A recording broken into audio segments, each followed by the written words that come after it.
Домбыра мен саз сырнай Бельгияның корольдік музыка аспаптар музейінің төріне қойылды. Бастамаға Қазақстанның Бельгиядағы елшілігі мен Алатау әуендері концерттік үйі ұйытқы болды.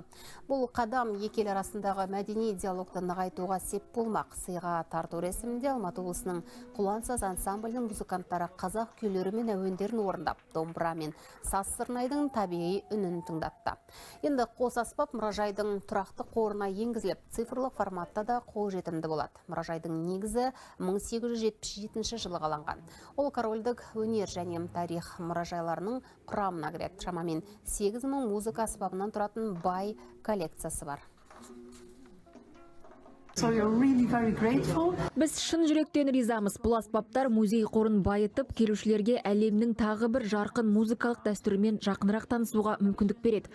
Қазақстанға осы бағалы сыйы үшін алғыс айтамыз және домбыра мен саз сырнайды жұртшылықтың назарына қуана ұсынамыз.